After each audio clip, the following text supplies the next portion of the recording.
We're back! Gawa tayo ng series, the best Wednesday na pwedeng i-ride ng mga couple rider. Ang destination namin today is Rico's Cafe. Sa may Kabuyaw lang yon. So papakita namin sa inyo kung ano yung itsura doon. Tignan natin kung karapat-dapat pa siya sa taste ng Kazoy. Let's go!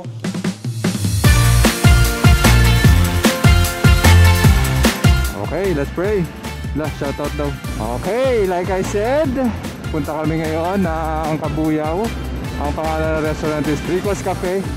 Ayun nga, gawa tayo ng bagong series na looking for the best date night ride. So ito ako, dala ko F850GS. Tapos nakikita niya ito, pass by ka nga. Si Mamshi Cams, ang dala niya ay Rebel 500.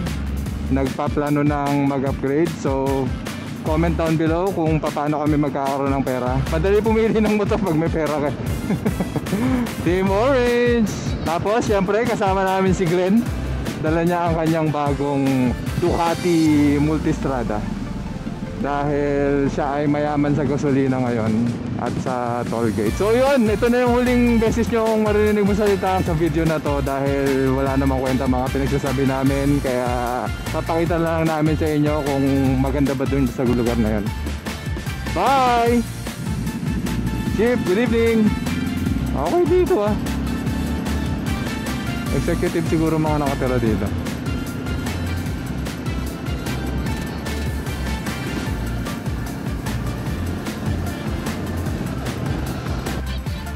Ano? Eh hindi. Oo nga no. Grabe.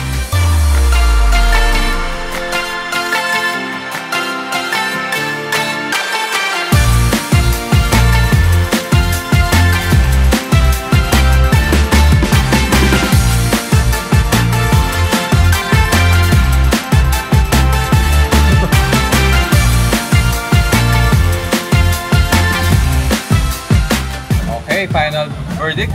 Actually, I'm happy na ito yung first place na pinuntahan natin sa first ever episode ng Kazoy Date Night Series. Sobrang ganda ng place. Pang date talaga siya.